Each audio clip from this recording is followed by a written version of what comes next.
кирип келип эле мынтип мени карап эле ай деп таягы да бар экен колунда аны. Сен ушул бузуку кыз менен жашап атыптырсың деп туруп бузулуп кетесиң деди да. Азам алдындай өзүңө да кулак салып берин ай сөзүмө. О киного түшөм деп макул болдум да. Баары таң калышты, кинодогусу экен деп. Актрисалыктан сырткары поэзия жазам. Салам, жалпы Факт KG YouTube каналыбыздын катталуучулары жана көрүүчүлөрү. Аты-жөнүм Чолпон Алмазбекова. Ал эми бүгүн мен менен кызыктуу маек кура турчу адам. Өтө чыгармачыл, өтө таланттуу инсан десем да туура болот. Биз буга чейин актриса катары гана таанып келе жаткан болсок, акыркы убактарда өзүнүн башка дагы өнөрлөрүн элге тартуулап келе жаткан Мээрим Касаболотова эжекебиз. Кандайсыз? Жакшы жүрөсүзбү? Кандай келип алдыңыз? Эң эле алгач биздин көрүүчүлөр, катталуучулар менен амандашабыз. Саламатсыздарбы, урматтуу кыргыз элим? Саламат сак турасыздарбы? Баарыңыздарга оорубай, ден соолукта болушуңуздарды каалайм.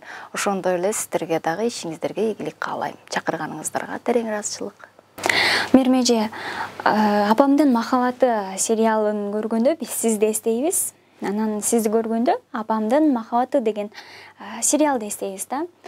Анан азыркы учурда тартылып жаткан сериалдарга катышып атасызбы?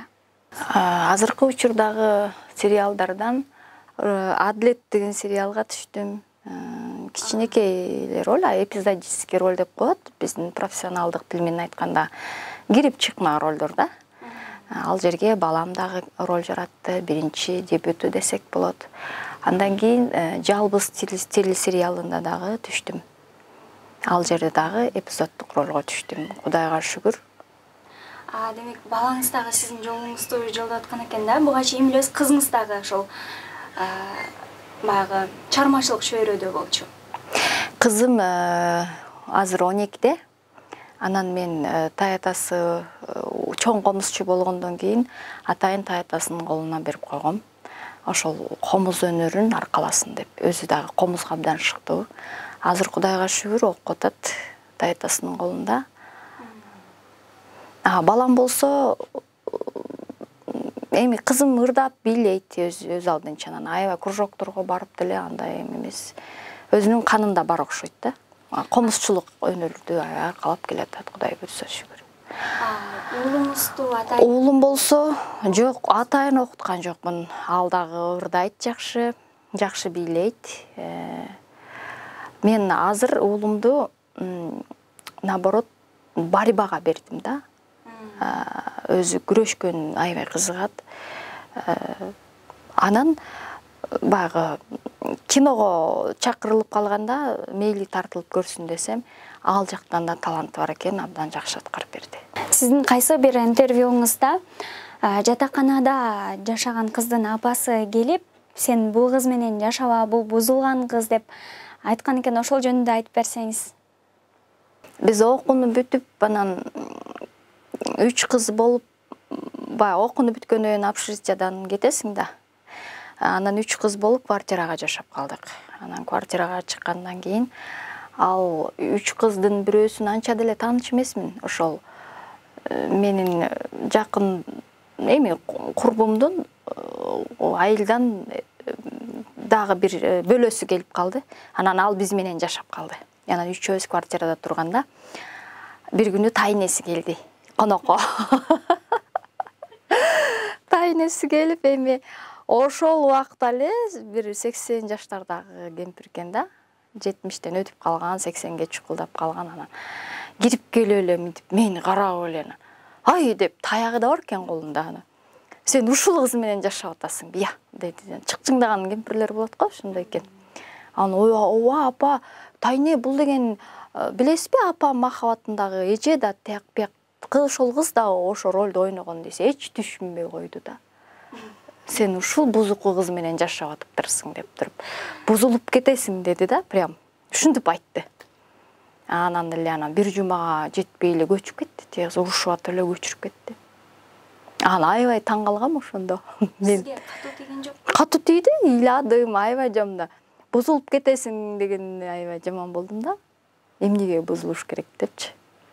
Ошол баягы өзүңүз билгенсиз да ушундай элдин ичинде ушундай сөз болорун, ролду тандардын алдындачы, ошол ролго кирердин алдында анан ошого даяр болуп анан кирдиңиз беле? Жок, билесиңби, мындай да, Чолпон. Чолпон айым да атың. Жаш кезде сен аз канчадасың? 23-тө. 23-тө. Мен ошол киного тартылган кезде сендей кезим экен, 24-тө тартылгам. Мен ага чейин ушу кенедей чагыман баштап эмнегедир актриса болгондо аябай самачымын. Киного түшкөндө, именно кино актриса болгум келчү. Анан ошол киного өтпөй жүрүп, анан 24 жашымда Айыл өкмөтү киносуна биринчи өтүп кеткем. 23 жашымда. Ага тартылгандан кийин анан ушул апамдын махабатына сунуш түшүп, Мурат Мамбетов агайыбыз келип, мен сени жакшы бир киного тартам, даяр бол деп койду да. Анан бул жаштык деген өзү бир курч болот да, курч мезгил болот мындай. Ойлонбойсуң. Кийин кандай болот? Кийин мисалы үй бүлө кургандан кийин кандай болот? Анын баарын ойлоно албайсың да. Мисалы, мен ошол жаштыгым менен эле аябай о киного түшөм деп макул болдум да. Бирок мен өкүнбөйм. Себеби бул кино деген искусство. Бул искусство деген эмне айтайынбы? Бул деген чындыкты далилдеген калп. Чындыкты Далилдейбиз биз калп. Ошол образды ойнойсуң, бирок бул калп да. Мен жашоомдо ал нерсе болгон жок да, Кудайга шүгүр. Жашоомдо мен мээриммин. Образда мен Керездин образын чагылдырып бердим. Керез деген акын кыздын. Жашоосунда, жаш кезинде жаңылып калган, агайына алданып калган. Бул образ менен мен жаш кыздар көзүңөрдү ачкыла, жаш кезде алданбагыла деген нерсени айткым келди да. Ошол нерсеге айтыңыз келген нерсени айта алдым деп ойлойсузбу? Айта алдым деп ойлойм. Анткени тайнеси эле көрүп көрдүм, бузулуп кетпесин деп алып кетпеди. Көчүрүп. Өзүңүз айтып калдыңыз го. Турмушка чыкканда кандай болот? Анан кандай болду? Кандай кабыл алышты? Анткени дагы деле Керездин образы азыркы учурда талкууда да. Ооба, талкууда экен. Муну өзүм 19 жыл өтсө да азыр деле сезип атам. Эми үй бүлө курган учурда баары таң калышты, кинодо кыз экен деп. Анан үй бүлөмө өтө деле мындай эме болгон жок. Мындай терс таасирин тийгизген деле жок. Түшүнүү менен эле кабыл алышты. Сиздин жеке өзүңүз менен мындай жакындан таанышсакчы, кандай дейсиз? Кайсыл жактын кызы болосуз? Мүмкүн болсо жашыңыз, ырчылыктан, ушул актрисалыктан тышкары дагы эмнеге кызыгасыз? Мен Ысык Көл областына караштуу Каракол шаарында ата-энем турат. Ак Суу районундагы Зындан айылынан болом. Кичим экеним Зындан айылы. Ата-энем Караколдо турат. Мектепти ошо Ак Суу районунан бүткөм. Анан училищени окудум, Ыбырай Туманов атындагы 4 жылдык. Анан бияка келип, биздин убакта институт болчу, Бибисара Бешиналиятындагы институтка актерский факультетти бүтүрдүм. Актрисалыктан сырткары поэзия жазам. Ыр жазганды аябай жакшы көрөм. Андан сырткары ошо темир комуз ойнойм. Анан үй жыйнайм. Илишчи ойм. Ошондой эле. Бала багам, кадимки эле аялдардын жашоосунда эмнелер, пол жууйм кадимкидей эле. Андан сиздин Бирок аларга кызыкпайм да, мындай милдеттүү түрдө аткарыш керек болот. Кылыш керек үчүн биздин айылдардын милдети да. Анда азыр бизге поэзияңыздан окуп бериңиз. Поэзия окуп берейин, Мен ырларым абдан көп, анан эмнегедир мен лирикага абдан жакынмын да. Сүйүү темасы жарала берет. Атайын эми сүйүү жөнүндө жазайын деп деле жазбайм. Жазсам эле ошондой болуп чыкпагат. Сиздерге мен өзүм бир аябай жакшы көргөн ырым бар, анан аны кечке эле окуй бербей, бүгүн башкачараак поэзияны окуп берейин. Талайыма деген ыр. Поэзия. Бағынып таалайым атағдырыма, бағыма туңған жанды күтіп келем. Бап естеп түбөлікө сүйгөн жарға, бап естеп құчағында еркелесем. Ба жеткис түркүн күлкі сияқтанат, бақтылу жырғал өмір шериктері. Байқасам улам сайым алысташат, балалық тұнық таза сезімдері. Баяндың қарлығачы өзің болсоң, білбеске арған барбы түгөйімді. Байлыққа алғының деп алтын сұнсаң, белеке алар елем күлгөніңді. Буырыл түн, ай шоуласын чачқан кезде, болуғып айды улам аңдып қарайым. Бейқұт түн ақырындап батқан кезде, берметтеп жаш соғырысын төгіп тынам. Дейді. Рахмат. Бүгін что-то сүрдіп атам ғой. Тілдерім бұлдырықтайды ғой. Дағы бірде деп атқансыңар, заказ бойынша да қойбай ба. Бұл ұрым тұңғиық деп атадым. Түшінбөдім. Бұл сезім бе? Оруы, же уақытылы құмарбы? Ашықтық.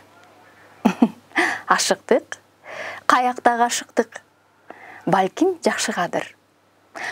Бирок қансы да бұл сезімді улуу махаббат деп жорудум.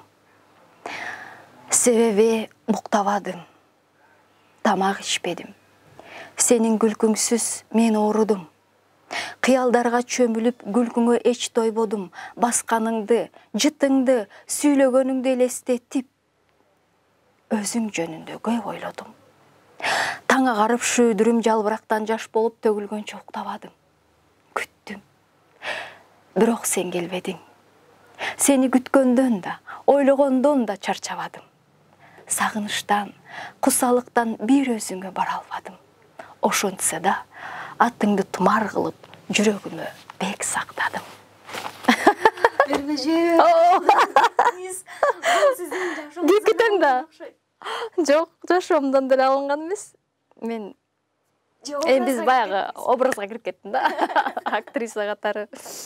Эми кирип кеттим. Биринчи ырымда жакшы кире албай аткан, байкадың беле?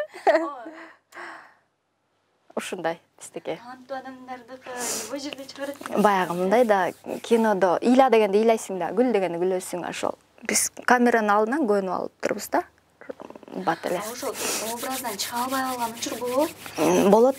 Мен апам махаббатын ойноо, баягы эле апам махаббатына кайрылып атабыз го. Ошо апам махаббатын ойногондон кийин элдердин реакциясын көрүп алып, бир ай ооругам. Чөгүп кеткем да. Баягы депрессия деп коет го, аябай жаман болуп кеткем. Болот. Кантип чыктыңыз анан? Анан өзүмдү алаксытып, анан бир эже бар болчу. Эжем мындай эле кошуна эже болчу, анан ошол алаксытып, антпе, мындай ал сен ойногон ролуң деп түшүндүрүп атып, анан чыгып кеттим. Анан ушул актрисалыктан эмне таптыңыз? Ошол мага аябай кызык болуп атат да. Ошонча жылдан бери эмгектенип келатасыз. Азыр дагы образга кирип кеттиңиз. Эмне таптыңыз, анан эмне жоготтуңуз?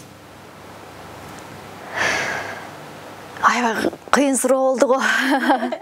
Эмне таптым? Мисалы, ийгиликтерди жараттым. Өзүмдү ачтым. Бул менин абдан, кандай десем, менин жан дүйнөмдөгү кесип да. Көксөгөнүмө жеттим да. Эми мен жеттим, укмуш болуп кыйраттым дебейм. Дагы бул искусство чексиз да. Мен өзүмдү таптым. Жакшы жагы. Анан баягы жашоодо көп кыйынчылыктар болот, бирок ошондо мен кесибим менен чыгып кете алдым да. Буюрса анда сизден бир өтө чоң жаңылыктар болот экен да, буюрса, анткени мындай мен көз карашымда чыгармачылыктабы? Менен чыгармачылыкка Ооба. кетипсиз. Конечно, Кудайга шүгүр, ооба, болот. Мен ишенем. Анда бизге азыр кичине образдан чыгып, Оозугумуз четкирди. Мен көптөн бери кармай элекмин эми. Бул оозугумузду мектепте окуп жүргөн кезде үйрөнгөм. Атаң кружокторго барасыз? Жок, кружок эмес, атам үйрөткөн. Атаңыз аябай таланттуу. Атам аябай таланттуу. Атамчы мындай да, папам ыр жазат, комузчу, гитара, жаш кезинде гитараны да кыйын чертишкен. Анан могу темир комузду, анан тарбиялык жагы бизге аябай мындай. Негизи кыйын киши да. Анан баягы окууда предметтер болот го. Мен ошо окууда кыргыз адабиятынан мен аны эле жакшы болчумун да. Анан окууга көп математика, анан астрономия, анан такыр көңүлүм келчүбесе, ишенесиңби? Анан папам аябай жардам берчи. Анан азыр ойлойм, бардык жагынан кыйын экен да папамчы. Сиздин айтканыңыздан эле мен таң калып азыр. Бардык жагынан кыйын да. Анан ар бирибизге дагы мисалы, бул актриса боло алат деп мен ошол багыт, маган ошол багытты көргөздү. Сиңдим болсо, бул чоң ырчы болот экен. Ага, сиңдимдин үнүн да койгон папам, ырдаганды да үйрөтөт. Папам ушундай киши да. Мактана берсем көрүш керек. Анда элдик көз селкинчек ойноп берейин, а?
Чоң рахмат. Канча күү билесиз Оз комуз? Оз комуздан мен деген ушул эле күүнү билем. Анан тагылдыртоо дегенде күүнү билчимин. Аларды эми кайталаш керек да. Майда чүйдө күүлөрдү билчимин жакшы эле. Алар айтып атпайм, мен таштап салып, эми инструменттерге кайра киришип атам. Өткөндө папама чалсам, керек бекен кызым деп күлөт, ооба керек экен, папа кайрадан баштап атам дедим. Жакшы. Анан сиздин өзүңүздүн үй-бүлөңүз дагы бир чыгармачыл бир топ десек болот, биздин билишибизче. Эжеңиз дагы ырдайт. Атаңыз да. Мен башынан айтып берейинби? Атам Кыргыз Республикасынын эмгек сиңирген ишмери. Чоң комузчу, Залкар деп айтсам болот. Ыбырай Туманов Залкар атабыздын небереси. Кичинекейинде батасын алыптыр да. Атам ушу папам көп айтып калат. Анан өзү чоң комузчу. Төлөн Касаболотов. Азыр ушу Ыбырай Туманов атындагы муз училищеде сабак берет. Караколдо турат. Андан кийин байкем бар, ал Москвага кетип калды. Ал деле гитара менен аябай кыйын ырдайчу, домбура чертчү. Аябай мындай жаратылышынан үнүс кооз, сонун ырдайт да. Эчтеке жерден сабак албай эле, окубай элечи. Эжекем болсо тоже ошол училищени бүткөн, музыкальный, бирок бийчи. Өзү эле аябай кыйын бийлейт. Ал дагы балеттен эч кандай үйрөнгөн эмес, өзүнчө эле жаратылышынан аябай жакшы бийлейт. Бийчи да.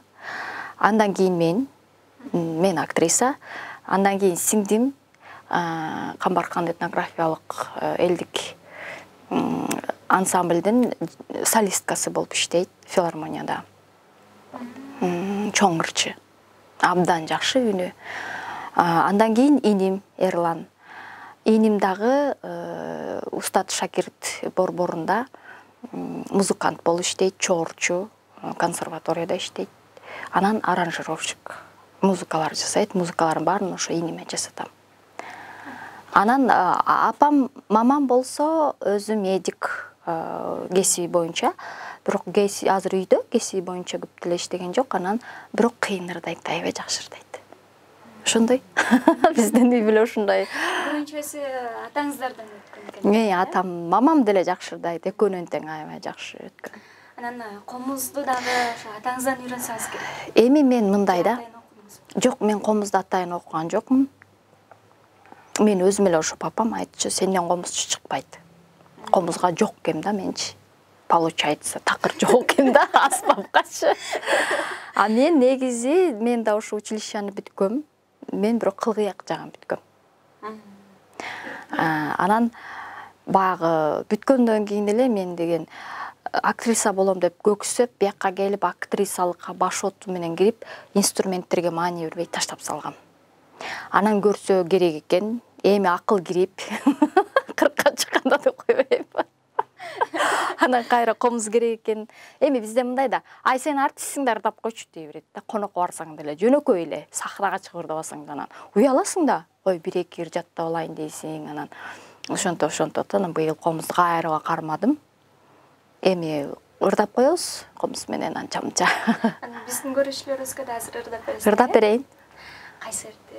Элдик азыр аткара берейинби? Элдик чыгарма, элдик ыр, гүдөн ыр.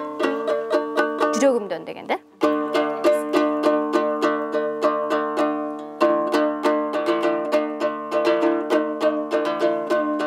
Канча замалдын ай өзүңө да кулак сал менин ай сөзүмө кат менен сезген ай жиберем ай жүрөгүмдөн ай өзүңө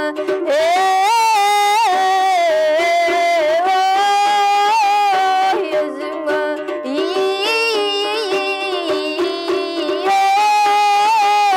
өзүңө берилдим саган ай берилдим ай капасын ачтың ай көңүлдүн жыргалын көрбөй өтөлү таң алдыда турган ай өмүрдүн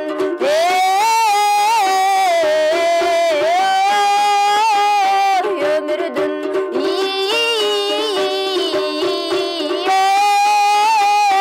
өмүрдүн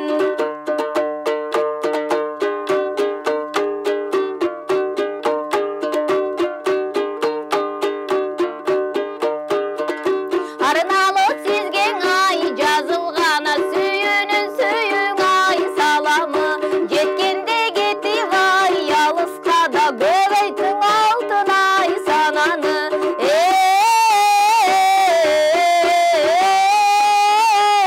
сананы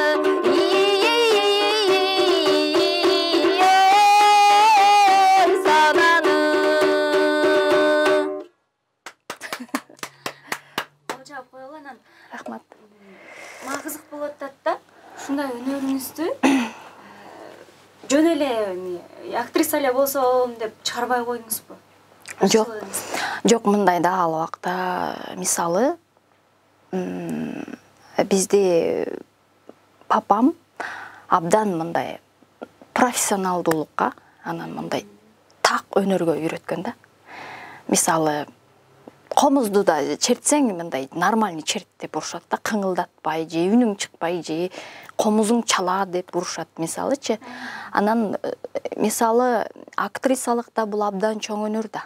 Анан ырчылык, комузчулук, ой, бул инструментти сүйлөтүш бул чоң эмгек да. Бул да чоң өнөр да. Анан экөөнү мындай параллель алып кете албайсың да.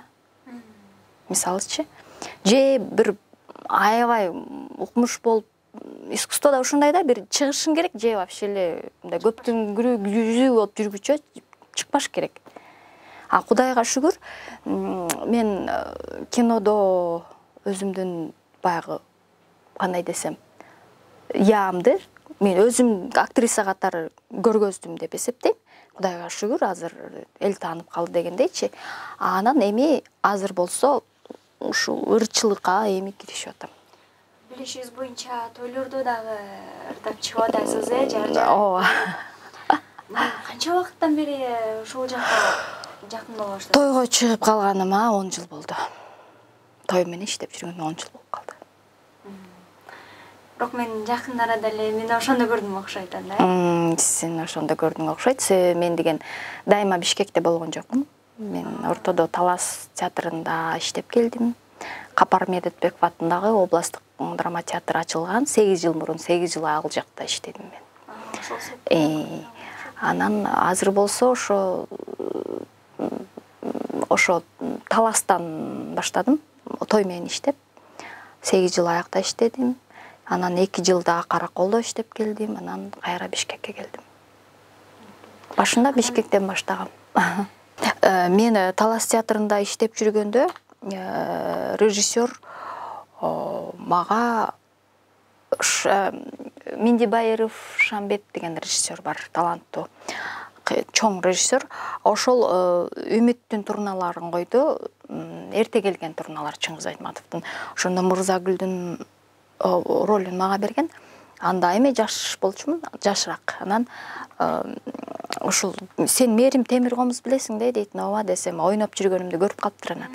Кел Темиргомуз кошобуз деп анан Темиргомуз менен анан ыр кошуп, ырдап, анан Темиргомуз менен ойноп, анан ойногом ошол ролдочу. Анан мындай башкача болгон да.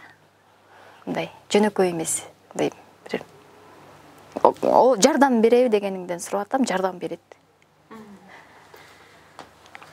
Ушул инструмент аркылуу мен ойноп аткан каарманымдын жан дүйнөсүн ачып бергем да. Урматтуу кыргыз элим, мен сиздерди баарыңыздарды жакшы көрөм.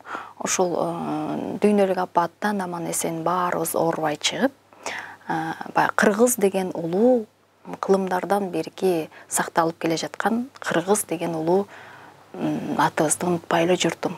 Бар болуңуздар.